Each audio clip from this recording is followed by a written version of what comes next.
All right, welcome. My name is Sean Van Riel, and I'm one of the team leaders for the team Crop Tool. We are an AUT-based team, mainly of product designers, and we also have Maurice here, who's from a Bachelor of Science majoring in astronomy. So yeah, we've come up with this a deployable greenhouse. It's called Crop Tool.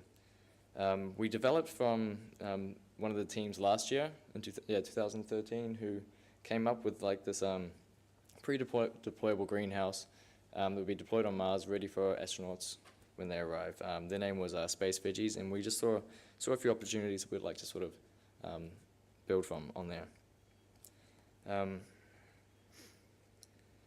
Yeah, we're sort of really looking at how this could be deployed further as a more concrete concept, so a more feasible and deployable design.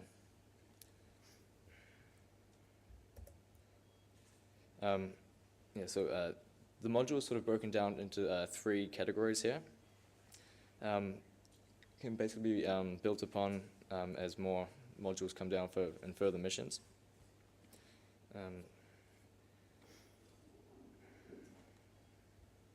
Okay, and so yeah, this one here, this is the first section, is the hydroponic system. It's also broken down into living quarters and a greenhouse. With this system, it's essentially for crop harvesting. Water is recycled through the central column here, is brought up down through the vertical hydroponic systems there. And then, yeah, we use we actually mine Martian soil, so we drill it from just below the module here that is brought up into the basically like a refining sort of system. And then from there, with like a water processing system, we break down the nutrients and extract that into the hydroponic system here. We use artificial lighting. It follows a circadian cycle, so basically simulating season and hours of daylight.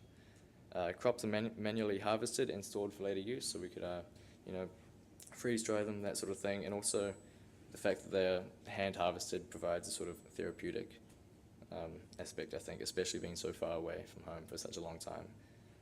The next part here, this is the Martian soil sort of extraction system.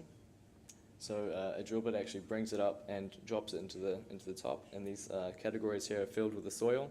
We have water coming down through the top pipe here, which basically runs through the system, taking with it macro nutrients from the Martian soil, which, believe it or not, is actually there. And with an Earth-like atmosphere, we can create plant life. The water is then taken through, back up into the main system, and comes back down into the hydroponic system, and it essentially keeps rotating through and circulating. This part here is the living quarters. It's like an open plan work and living space. It is designed for 4 men, or 4 astronauts really, men and women. It is quite small, but the idea is with the other spaces, they provide basically escapes from the rest of the environment there. We have lots of storage areas in the top which are pulled down for compartments, a kitchen, bathrooms, sleeping quarters, and workspaces. And here's a zoomed-in version of that. Here is basically the main thing I want to focus on, is really the greenhouse. So in the middle we have basically the modular column. This is what is actually deployed down onto the surface of Mars. After that deployment, we have this like an exoskeleton of the greenhouse. It folds out from the side, and that's where you see the sort of inflated biosphere, we sort of called it. And what happens there is, so it's a rigid sort of exoskeleton with a cable-like webbing, with a soft skin-like on the inside. That is basically pressurized or inflated, and it fills out into a nice big greenhouse. We'd use a UV-resistant sort of plastic, which there's a lot of research going into at the moment in that, to basically prevent from the harms of the radiation. yeah, again, the Martian soil is extracted and deployed basically along the surface of the greenhouse. And with there, we can have seedlings planted into the greenhouse. This is like a very self-contained sort of ecosystem, and essentially like a regenerative life support system. As plants grow, water, oxygen, all that is obviously sealed in there first. The plants absorb the nutrients and water from the soil. The water is put back into the atmosphere. It condenses and almost sort of rains back down onto the plants there. As the plants die, they break down, they produce carbon dioxide. The carbon dioxide is again absorbed by the other plant life with photosynthesis from the artificial lighting and the circadian system. We have oxygen produced, and really, so this works as the life support system for the whole module, circulating that fresh oxygen, taking out the carbon dioxide from the module, and basically recycling everything. 2 minutes left. So I believe that this sort of exoskeleton biosphere, it really touches also on the psychological benefits. The astronauts are so far away from Earth, it's almost looked at as like a one-way trip. So how can we really create this sort of environment where humans can almost thrive or feel like they are kind of away from home without, losing that sense of touch with home.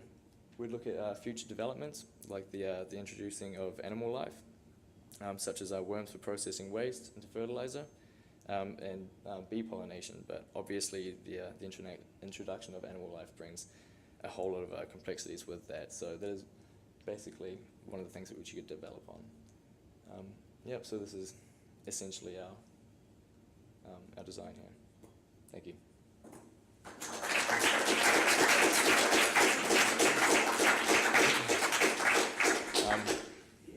They saved 1 minute. Excellent. Oh, good. So no, it's very interesting. I'm just curious. So two things. One of which is you used an idea from last year. Is that right? And you've expanded upon it. Yes. So it was actually a Finnish team called Space Veggies. Okay. And they designed a similar sort of version. It was quite a different design, and we don't want to say flaws. I thought it was a really good, basically, design, and we saw an opportunity to actually develop upon that. And it is only a 48-hour challenge, so they could only go so far, and we really liked where they were going, the work that they did, and sort of just built upon that, using a lot of their research and doing our own. And so they sort of touched on the fact that it would be modular and can be deployed on Mars, and you'd have the hydroponics. But we really wanted to sort of try and focus on the way that humans actually engage with the greenhouse, the human-centered design of it, making it more than just a place to growing plants and that sort of thing. So what research or what data did you use from NASA? Did they have data on like the soil content, or did you assume that the Martian soil will have the exact right chemical composition to fertilize plants? There's actually maybe there's 3 tests done from 3 different rovers of the content of the soil. They've got there's a whole list of chemicals it's kind of a bit endless. Most of the chemicals in the soil actually work with plant growth. There was a study done in the Netherlands, I believe. I'll probably butcher this guy's name. His last name Wainlink. He created a hybrid of Martian soil, and he decided to grow it alongside with plants in Earth soil. And actually the Martian soil kind of grew faster. It improved actually with the growth of plants alongside the Earth soil. So we're trying to use soil from Mars, but in a sort of an Earth atmosphere, because we see that seems to work. First of all, congratulations. It's a great idea, especially with all the focus on Mars lately. And also, well done to build on previous work. That's a very scientific approach to making progress. I just noticed you've got a very big team here that worked on it, and if you could give a little bit of a breakdown on who did what, how you divided up some of these very complex tasks into sub-teams or individuals? Yep. So most of us were from the product design area in AUT. At the moment, we do have a lot of exams due, so with the big team, it did help out. But the thing is, most people were only around for maybe a few hours, one day, that sort of thing. So we really had to delegate different tasks, look at people's strengths. So we had, at first, we sort of broke off into different categories of research where people had the biggest interest. Then looked at sort of people's skill sets where we could develop our ideas. We had people CADing, we had people doing constant research throughout the whole thing. We had, just sort of like that. I'd really like to thank Connor, actually, who hasn't gone home since the thing kicked off on Saturday, whereas most of the other team members, we sort of came in and out. But, yeah. I would like to add that a lot of people couldn't get off work for this, so we got about half our team here, which, that happens. Know the feeling. Were these printed? Yeah, so we actually used a 3D printer, and that is a print of the hydroponic system here, which is the first floor of this two-story module, basically. The second floor being the living and work quarters. Basically, we just wanted to show you. Yep. That's actually, one thing I didn't touch on here. Okay. The central column here with the hydroponic system is laid out vertically, but what happens is actually on an arm. So, and this is sort of for space saving. So you have, I think, 11 columns of the hydroponics around there, broken into 2 arms, 3 on each, but this can be adjusted depending on what sort of plants are used there. And basically you just pull that down depending on which sort of plants you want to harvest or plant or work with. And you can sort of pull down different areas at a time. Are we done on time? So, I was just going to ask, what element of printing do you see in the sustainability or whatever maintenance of this thing going forward?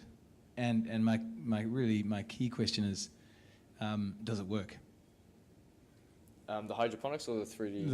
The whole ecology that. Yes, so this is basically your standard hydroponic system that Does it work on Mars? we use here on Earth. Yeah, it would basically work exactly the same. If it was for a space flight, you'd have to have quite a separate system. So this is really designed to work once it has been deployed on Mars with an atmospheric gravity, that sort of thing, because it does rely on the flow of water. Yeah. But yes, it would work essentially the same here or on Mars. Excellent. All right. I have a little question. One of judging criteria is collaboration. Yep. Can you Yes, tell us- actually, we had a friend of one of our colleagues who actually studied horticulture, and sort of we were talking to them about how actually this is a sort of our soil mineral extraction system here, and the fact that when we have water flowing through the soil, it basically moves along your macro minerals and taking that through into the hydroponic system and circulating that through. Then we would have the extracted, or the collaboration was with this person who studied the horticulture and actually sort of took us through this process. We sort of had a few emails with them.